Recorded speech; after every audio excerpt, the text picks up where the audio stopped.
He's back in the saddle again. We have Terry Hollywood Hay back in mount today. And before we move on, Terry, I do want to thank Tom, I Love Carly, for filling in for you last week. I thought he did an excellent job, brought some different perspectives to the show. Yeah, he's very knowledgeable, so I really enjoyed watching last week. And certainly we look forward to having Tom back on. Maybe he'll become a part of a regular show somewhere along the line. Let us know what you think. I'm sure we'll hear from Tom himself before too long. So how did the eye cataract surgery go there, Mr. Terry? Went great. There was no pain with hardly any, and I see way better than I have in 50 years. Only time I wear my glasses for the computer and the read. Other than that, I don't need glasses anymore.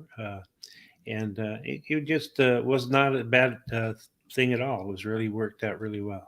So do you feel like it helped you at all with your handicapping? I mean, that's what everybody wants to know. Do you see the past performances better? I think so, because I was getting like 6s mixed with 8s and 4s mixed with different things. And so sometimes I was making mistakes that way or having a hard time reading the form. I think this is going to help a lot. So Terry is now he's saying he is FDIC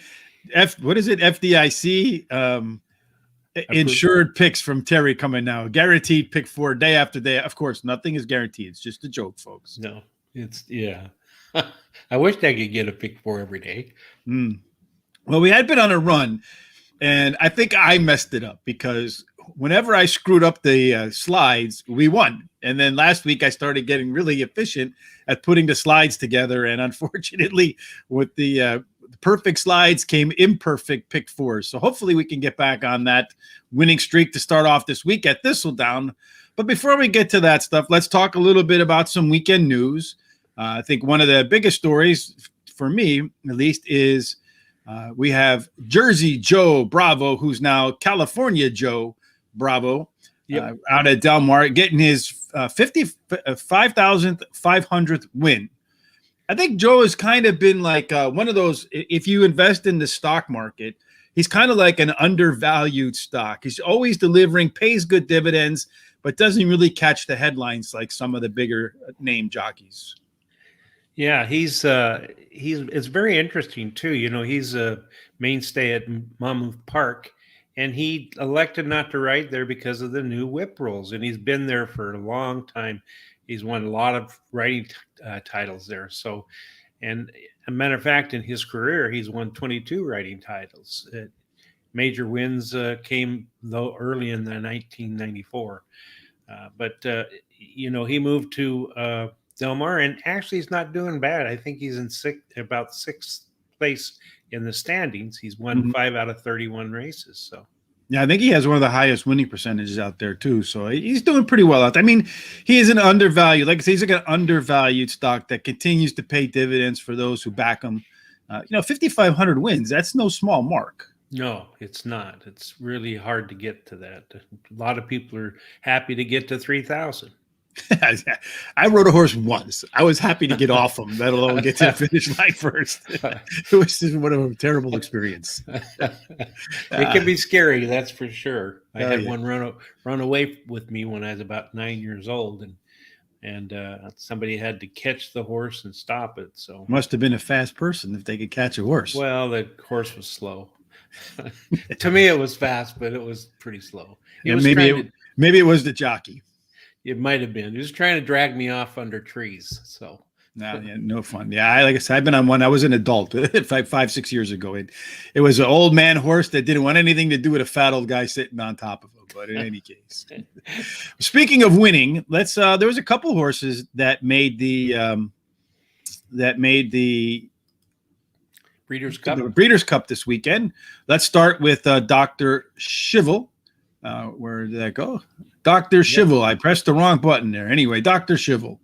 Here. This is the right one. Dr. SCHIVEL battles to the Bing Crosby win, earns a Breeders' Cup berth in the... Why does this thing keep changing on me? This is a crazy computer screen. But anyway, he goes on and wins the Bing Crosby at Del Mar. Beat a pretty good field, I feel like, with CZ Rocket in that field. I think your Collusion Illusion scratched, but you had Vertical Threat, 8 Rings, who was named after Belichick and all of the rings he won for the Super Bowl, who was the it horse last year, especially in the Breeders' Cup and that matchup with Dennis's moment where neither one of them fired. So it was a highly disappointing Breeders' Cup race. But I've talked to the owners, Dean and Patty Reeves of Dr. Schivel, long ago, and coming into this race. I got to tell you, first of all, if there are two nicer people at all than Dean and Patty Reeves, you can canonize them right away. They have to be two of the nicest people that I ever met in my life. But I know they were disappointed when they wanted to put this horse on the Kentucky Derby trail, but got injured winning, I think, the Del Mar Futurity, and then finally came back and won an impressive first race. I think it was at the allowance or optional claiming, where he got blocked, came out. And this last race, I think, really put his name on the map. And I think he's a real threat to win the Breeders' Cup Sprint come November.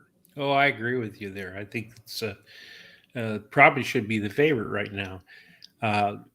And just to give a little insight about Collusion Illusion, just a small minor injury, then they decided to not try to go with this race. So hopefully he'll be back. Also, CG Rocket had an extremely wide trip and was outpaced to the turn. So he came flying late, but Dr. Shrivel edged out 8 rings to win by a neck. Yeah, it was a really solid race. That horse is a very good horse. And like I said, he may not have the name brand of a CZ Rocket or even for that matter, 8 rings, but I'm telling you, this is a good horse. If you watch that race, patient ride from Flavian, and then just in the stretch took off, and then was able to hold off some pretty powerful runners late. So I think you're going to see Dr. Schivel probably one more time before the Breeders' Cup, and then from there into the Breeders' Cup, and probably, I think, a big likelihood that the horse could be the winner. Another horse that found her way into the I got to be careful with my mouse here. She Dares the Devil wins the Clement Hirsch Stakes. I think, what was she, like the second or third favorite in this spot, right? Yeah, I think she was the second favorite. So she was my favorite going into the race. I put a nice piece up on.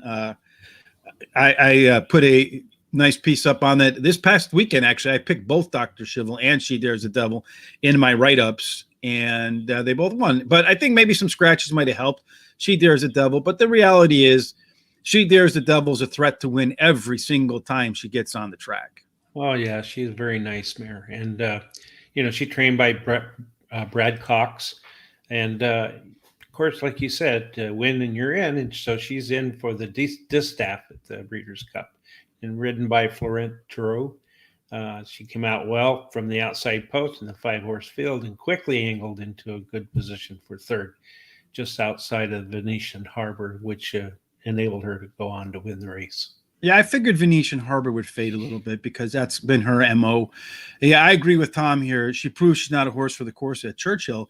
Part of my story, I had noted that in her early career, she did race at Del Mar.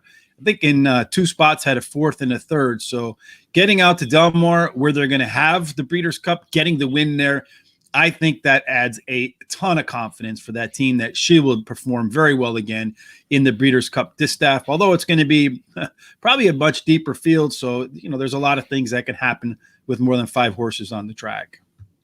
That's right. Yep.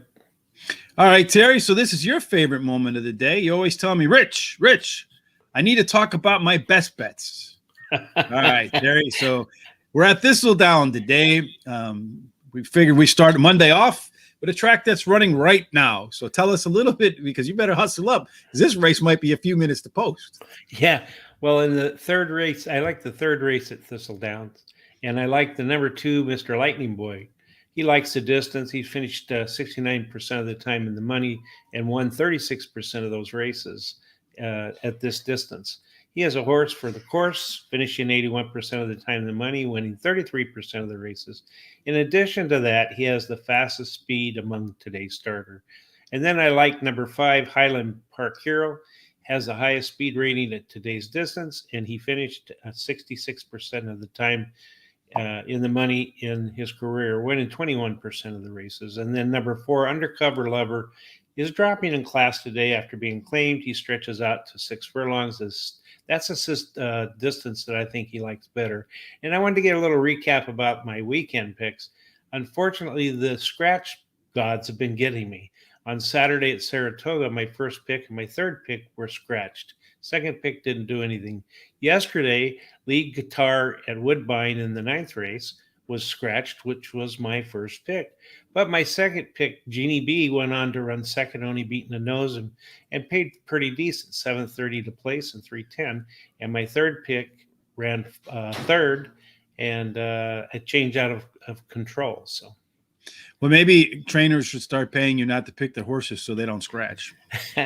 Could be because in the last, it could be your side gig, as they call it nowadays. Yeah, in the last 10 or 15 days, I've probably had 6 or 7 top choices scratched. So, well, that works that way sometimes, right? I wasn't doing, my sports bets. I was hot as the flame in August, but unfortunately, I ran into a buzzsaw on Saturday. So it works out that way sometimes. So it does. It's just like Sean. I've noticed, he was kind of cool there for a while. He's really gotten heated up in the last week or so.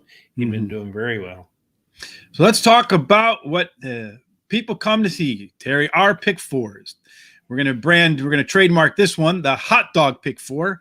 Terry doesn't know anything about eating hot dogs, but anyway, but he actually says it's their favorite food. So I just joke. Yeah. Anyway, Terry, we're at Thistledown. We're going to start with race number 5. This is a 6 furlong race, I believe, on the main track. Should favor speed. Looks to me like you are going to single one because you feel like it's the best horse in the race. Yeah, I really like the entry. It checks all the boxes. It has the highest speed rating. Excuse me. It ran second in the last race. The number 1 got to be good. Early speed running style helps the chances. Highest speed figure in today's distance. Best dirt speed is fastest among today's starters. It's got a hot jockey 7 days. In the last 7 days, 21 mounts, won 7 of those, which is 33%, 3 seconds, and 4 thirds. Then in the second leg, I like the number 3, 5, and 6. Number 3 drops in class today. Number 5 has the highest last speed rating, and number 6 has a very good jockey trainer combination. They've been hot in the last 14 days. They've won almost 50% of their mounts. And then in the next leg, I like the 2, 3, and 5. The 2 has the hot jockey combination again. And then the 3 also has a hot jockey combination. He led late in the last race, but got caught at the end there. And then number 5, Gizmos Jones, has the best speed in the fastest among today's starter. He's actually my first pick. So then in the last leg, I like the 1, 2, 5, and 8. The 1 has the highest speed rating. He stumbled at the start in his last race. And number 2 also had trouble, bored out, and was bumped at the start. Number 5, Brilliant Benny, chased clear for a second. He has the best speed. His dirt speed is the fastest among today's starters. And then number 8, Sweet Empire. I think that she'll improve going back to a sprint. That's actually, to me, the race that's the most wide open.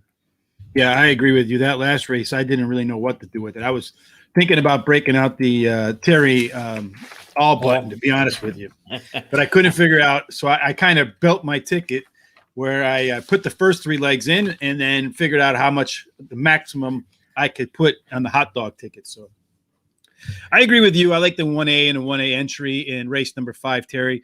It's 6 furlongs where speed is the way to go. Those are the 2 horses, the 1 and the 2 that are probably going to be up to the lead. I expect the 2 who will be on the rail because of the entry to be the pace setter, with the 1 and then the 1A are not too far behind. So the 1A will be the one that I think can close out the race if the 2 speed horses don't hold up. In race number 6, this is another one that I just couldn't make up my mind because I feel like there's 4 evenly matched horses here, the 2, the 3, the 5, and the 6. The 2 horse is a horse for the course, 12 of its 12 of 37 at Thistledown. You look at it elsewhere, 2 wins and 17 races, has won 5 of 15 at a mile. The 6, Panamaniac, is another one that's run well at the distance, 9 of 22. And again, this is a horse that was the favorite last out. And trainer Valerie Schoenefeld won 26% of the time rebounds with beaten favorites. Number 3 is High Five, and that horse is dropping in class. And if you look back just one race, smashed some of these horses in this field by I think like 7 1/4. So if High Five can run back to that race, it'll be an easy win for High Five. And then Mischievous ran a really big number last time out. Is stretching out to a sprint from a sprint to a route. I'm a bit concerned that that number could be bounce material. If she doesn't bounce and she can rerun that same race, rewind it back, I feel like the 5 can make easy work of this field. Race number 7, again, is another race at a mile. You have 2 horses in here that I think are the main threats to win. That's number 2, Double Deep. 5 straight high-quality runs since coming up from Tampa Bay. Horse has run really well at Thistledowns, 12 times on the track, 5 wins, 5 seconds, and a third. So 11 of 12, that's what, 87.5% in the money. Not too bad math right there. Number 3, Obi-Wan. They forgot the Kenobi. But anyway, this is another horse that was the favorite last time out against some of these. And the trainer, Benny Feliciano, comes back to win at 35%. And then race number 8, again, I think this is the toughest race at all, but it doesn't look that way. But I do think there's 2 horses in this respect that have the best shot to win, and that's the 2 and the 5. It's a 5.5 furlong race where I think something like 41% of the winners run wire to wire, and over nearly 3 out of 4 winners are speed horses. If you look at those early pace figures, you look at the fractions, the 2 and the 5 have the best fractions and should be the 2 pace setters. If one of them goes wire to wire, that's your winner. I know the 1 ran the top last race speed figure, but I feel like when you look at those fractions, they were dull relative to the rest of the field. Both of our tickets are $18 because our task is to keep it under 20, and we both did that by the minimum amount. Now we're going to go on to the from the hot dog to the prime rib. This is where we spend Terry's money to find hopefully some prices in there and maybe get a bigger ticket. So who did you add, Terry? Okay, in the first leg, I added the 2 and the 7.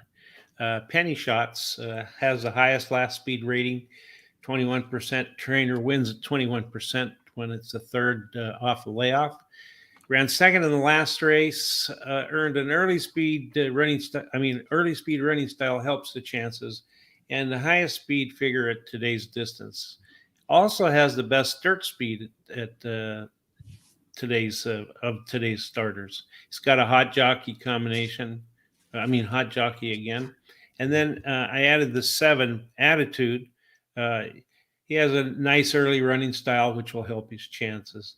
In the next leg, I added the 2, Star Maybe. Actually has a highest speed figure at today's distance. The best dirt speed is the fastest among today's starters. And again, he has a hot jockey. And then in the next leg, I have added the 1A. And then let's see here. They like the distance and also the track, at least the 1A, Last Drop of Wine. That's the one I like the best of those 2. And then in the 8th race, I didn't change a thing. I have the same 1, 2, 5, and 8. So, all right. For me, my additions in race number 5 are number 6. She's Crafty. I mentioned that I had a little bit of speed and a stalker in my first 2 picks. And then in the 6 horse, it's another horse for the course. The horse has 9 trips across the Ohio track with a win and 3 seconds and 3/3. So 7 out of 9 in the money. But it's a horse that if a closer does happen to come in because the pace is kind of hot, I would expect that you're going to see the 6 horse be the one that makes up the most ground late and has a chance to score at the line. Race number 6, I made no changes. I left it at 2, 3, 5, 6. Again, another race that I think is kind of wide open. In race number 7, I added the 6 horse. That is Adhar, something like that. So this is a horse that should be coming as fast as any of the horses in the field late. So expect to see some powerful move from that horse, much like the 6 in race number 1. If closers do have the way today at the track, then you're going to see, I believe, that horse be the strongest of the late pace figures. Number 8, the race 8, I added a ton of horses here. I added the 1 horse. That was the horse that had, I think, the top last race speed figure. It's a horse that should be able to perform pretty well. I just feel like those fractions were a little bit dull. I added the 5 horse. Not the 5 horse was in the other one. I'm sorry. I added the 6 horse. This is a horse, kind of a first-time Lasix, first-time gelding. You kind of have to look at that angle. Sometimes that first-time gelded really does work. Sometimes the first-time Lasix does work. So this horse looked really like, lack of a better word, garbage on paper last time out. But maybe that first-time gelding, first-time Lasix angle actually plays out. And then I picked between the 2 first-time starters. I wanted to see if I can get them both in there, the 4 or the 7.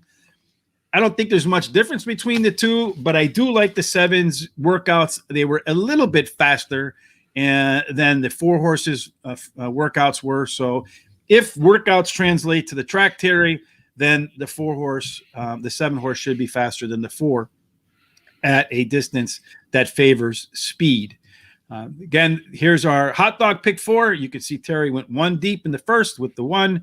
In race number 6, 3 deep with the 3, the 5, the 6. Race number 7, again, 3 deep, 2, 3, 5. And race number 8, Terry goes 1, 2, 5, 8. I went 2 deep, 1, 2 in race 5, 2, 3, 5, 6 in race 7. 6, I'm sorry. Race 7, 2, 3. Race 8, 2, 5. Terry, I'm mixing them up, so that's good news for us today. It is. Because I won't break the superstition. And then once again, a quick look at our prime rib pick 4s. All right, Terry, that wraps up our pick 4s, our news of the day, and your Terry's best bet of the day. Any parting thoughts? Any handicapping tidbits of wisdom before we get going for the day? Well, I just wanted to mention that if you have enough budget, you're going to play the pick 4. If you add the 7 in the 7th race, I think that'd be a good choice to add. So, all right. So that's Terry's ad pick. Like for me, I said that the 4 horse maybe in the last leg because the first time starters, you know, when you look at races that have maiden claiming type horses in them, and you have first time starters mixed with horses that have experience, I usually like to break them up and say, okay, is the winner coming from the experienced horses? Or are all these experienced horses so bad that I have to look at the first-time starters? When I broke them up, I almost feel like the horses that are run already are in the so bad camp. But then when I looked at the fractions for the workouts on the 4 and the 7, I said, well, I'm not sure either one of these two could get to the finish line first, too. So that's how I ended up on the 7 because its fractions were a little better. I think the trainer had a little bit better first-time starter numbers as well. All right, Terry, I think tomorrow we're doing Canterbury, right, for our pick 4. Is that right? We are, yes. All right. So if you like Canterbury up in Minnesota, make sure you tune in because Terry and I will have our pick 4s there. Of course, we will always have our news items and Terry's best bet of the day. If you haven't already, you can see on the bottom scrolling across the screen. Make sure you go ahead and hit that subscribe button on YouTube. To watch it on YouTube, all you have to do is open it up, or you can follow us. You can go to YouTube. You can search for Horse Racing Radar or Racing Radar. Will pop up. You can put my name in, Rich Beaglemeyer. If you can spell Beaglemeyer, you get 2 enthusiastic thumbs up. We'll give you a free pick tomorrow for getting it right. So anyway, you can also follow us on Twitter. You can follow us on Facebook. Give us a like. Give us a follow. We'd appreciate that. And if you listen to our podcast anywhere, wherever you are, Facebook, Twitter, on YouTube, if you like what we do, give us a thumbs up. Give us a nice ranking. It helps us move up the Google rankings, which brings more people to the show. All right, Terry, that's it for today, my friend. Great show. I feel like we're going to get back on the winning track today. I look forward to tomorrow. Until then, everybody, Good luck at the races.